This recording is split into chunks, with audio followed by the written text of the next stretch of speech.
forward numbers there for both sides. Things starting to go Richmond's way. G'day, I'm Mark Dragicevic and welcome to this week's edition of Tigerland on Fox Footy. Tigerland's where you find out what's going on around the club and get all the important news on the players and coaches every Wednesday night. Well, last Saturday night we faced Sydney at Telstra Stadium. Let's check out some of the highlights. Now 55 out from goal. Jude Bolton kicks into the corridor. Oh, he's too good in front. Well, he filled the hole, the big man. He got back there to support his defenders and did it really well. He's a smart player, Brett Ottens. Chips to Andrew Kellaway. Tigers tonight intent on playing on, taking risks. Kick out to Richardson. Oh, it's a strong mark. Against two, that is a terrific mark. Waste no time again. They get it on quickly. Give Stafford a chance. One out. He was held. No free kick. Now a chance for Roden at ground level. Wheels around. Right foot snap. There's a goal. Not much to kick to. Wobbles it towards half foot. Almost Matthews. Now a chance for Hall. Kicks from 30 and misses again. Free kick coming back. You know, I watched Richardson when he took that ball out on the half-forward flank. He ran from the opposite wing to the half-forward flank, every bit of 70 metres, and just completely burned off Doyle and Leo Barry. Geez, it was a good run. And there's the free kick against Doyle. Rahal, chance to extend the Richmond lead from 45. Has he got the carry? It has. He's kicked a goal. Awkward kick for the goal.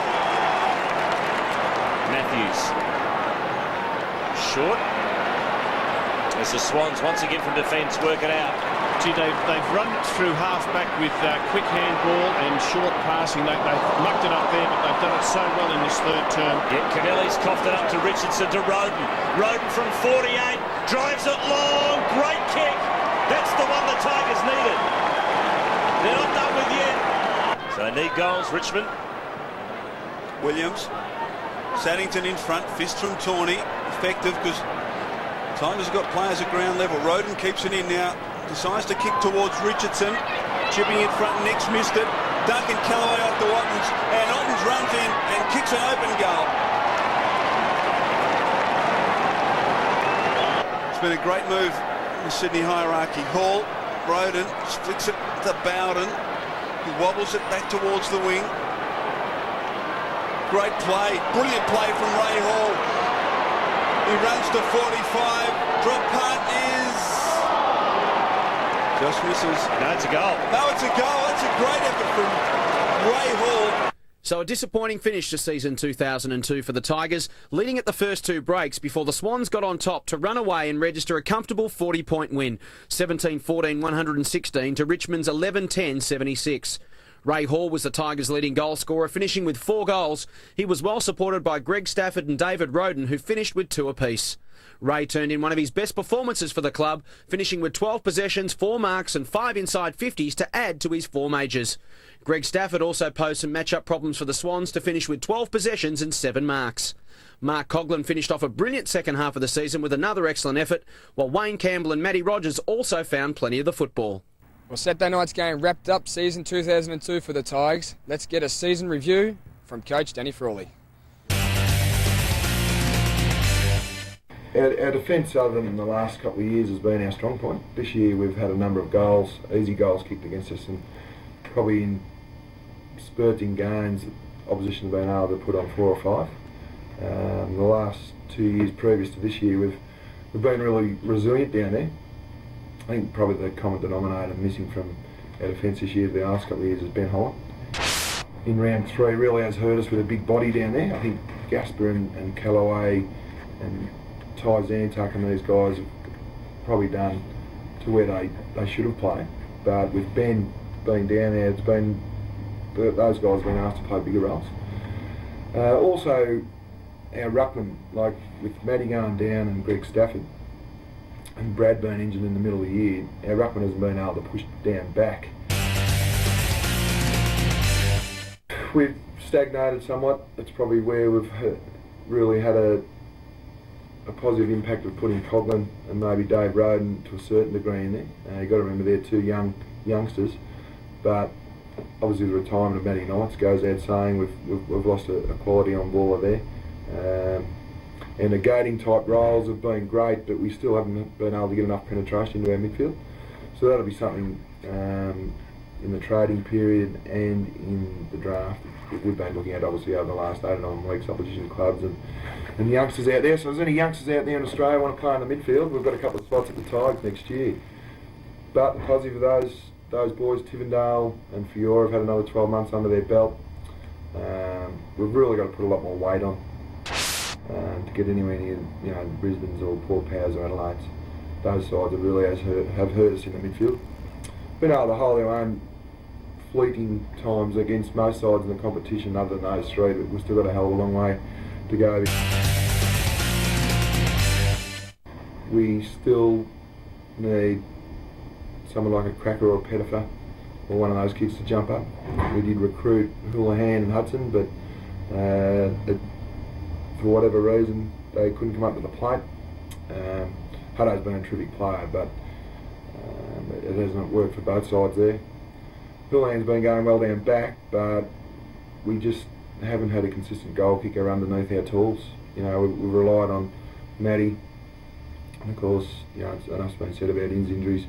Brad probably been pushing into the ruck a little bit more, and Greg Stafford. They've been the positives, but we still need someone to come in and kick 30 goals or 40 goals, like a Mill or most sides have got a quality crummer. We've just got to get back to being a resilient side. I think that's been really disappointing this year. We've come off a good year and we've had a really disappointing year, so there's going to be a huge challenge set out from the coach and the players to make sure we can emulate where we were in the first 2 years, because I think we had something to hang our hat on. But unfortunately this year we haven't had much to really hang our hat on at all, other than a lot of youngsters coming through. I think Coglin's been probably the positive out of the year.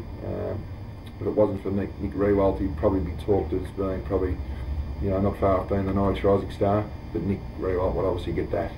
I think Coglin would be about the best of the rest, so that's been really positive. And Roden playing being 18 years of age and playing 22 games in his first year.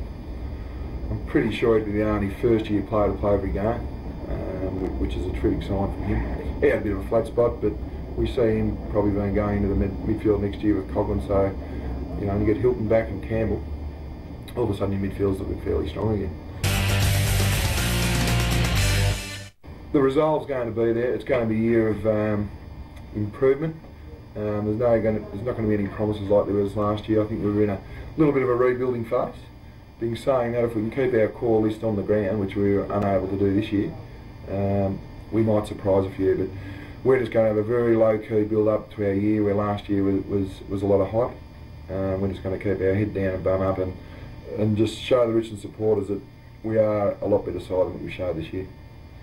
The Tigers are now moving into recruiting mode, and the man leading the charge will be recruiting officer Greg Beck. Let's hear from him now. Well, it's a pretty busy time it is for us coming up. There's been a number of sides that have dropped out of the finals race in most states, in Victoria, South Australia, West Australia. So we'll be midweek going around and talking to mums and dads and potential players, and just getting their feel about what they're like as kids, and talking to mums and dads, especially in the state mums and dads, about relocating to Victoria. And then on the weekends watching finals football, the last football before the last time we see these boys play. And then after football has been finished, the finals, then we'll be going to the draft camp, and all our coaches are attending the draft camp, and our development manager, Dale Waitman, and we'll talk to the kids again, and with our fitness staff, just going through all the different sort of avenues about finding out how quick they can run, how high they can jump. And then we've got the trade period, almost the last weekend in October, 24th to 28th. So we've got pick number 4, which is pretty important. We think we get a pretty good player, so we're going to make sure that we utilise that. And then we'll be watching plenty of videos, the coaching staff, myself, and we're watching plenty of videos of potential players, and then getting our boys in order to work out what sort of players we want in the national draft. Look, the draft's already done. If the draft was tomorrow, we could do it right now. Our names are on the board, they're in order. It won't fall that way, because obviously there's the players, certain sort of players that we want, and they may be around, they may not be around, so that comes into question and play. But the draft's been, it's been 1-on-1 as far as we're concerned. It's a matter of now getting the players we want. Look, probably a long time ago, a few years ago, it was probably 70, 30, 80, 20 in terms of ability and character, but now it's sort of that's leaning towards a more portion of not taking over from the football side of things, but it's almost getting to 60-40, 50-50 because you've got a serious character flaw. The kids won't play league footy. I mean, league football is so hard now with the commitment and dedication. If they've got a serious character flaw, be it, well, we all know what they are, they just won't make it. We've had list meetings since June where we're going through players almost on a weekly basis. So we're pretty sure of the guys that sort of, that probably will see the end of their career out with us. And then the other boys, they haven't been told at this particular stage. We'll wait till after the Coburg finals. It would be unfair to unjust, I suppose, to sort of let these boys know prior to that. So as soon as the Coburg finals have been finished, we'll sort of get them all in and talk to them on a one-on-one basis and let them know where they're all at. The coaching staff will do that as part of the review anyway, and then we'll recall the boys who are going to list. And hopefully we'll do that in the next, probably first 2 weeks in October, so that all the boys know what's going on. I think when you've got pick number 4, you've got to take the best player. Look, we've got a needs. Most clubs have got a needs basis, and we know what that needs is. But with an early pick like that, you just can't afford to take a player that is just going to queue up behind everybody else. So we would take the best player and hopefully that player would fit our needs. And if it doesn't fit our needs, then we'll have to look at sort of getting that sort of player that we need elsewhere. But you've got to take the best player. Best player, and hopefully that best player is going to be a running player, 6'2", who can bust packs and kick the ball inside 50, and if you can't get the ball inside 50, kick goals. So it's going to be a Michael Voss sort of player, I would have thought. So that sort of player that we're after. But I think most clubs will be after that sort of player as well. That inside player can play back pocket, play forward pocket, play on ball. They're really hard to get, but these sort of players that we're after. The Jack Dyer medal presentation on Monday, September 30, out on the turf on Colonial Stadium. It's a black tie event with a 3-course meal, refreshments and live entertainment. Tickets are now on sale for $135 a head. Contact the club for bookings and information. Don't miss one of the club's most important evenings as the Jack Dyer medal is presented to Richmond's best and fairest player for 2002. Log on to richmondfc.com.au and cast your 3-2-1 votes for the best Richmond player in each round of 2002. Voting closes tomorrow. One lucky voter will present the Prime Advice Player of the Year trophy to the winner at the Jack Dyer Medal presentation night. Well, that just about wraps up this week's edition of Tigerland. Thanks for joining us. Tigerland will continue right throughout September, so you can get your regular dose of yellow and black news. We'll also have regular updates right across the summer here on Fox Footy. Catch us at the same time next week, and go the mighty Tigers. Tigers on a bit of a roll here at Subiaco. Towards the wing, but the numbers are all Richmond. High ball, twisting back, and it's a goal, it's a goodie. Joe Bowden, one of his left foot, spears it into the pocket, looking for and finding Andrew Cracker. High kick towards half forward, numbers there for both sides. Things starting to go Richmond's way.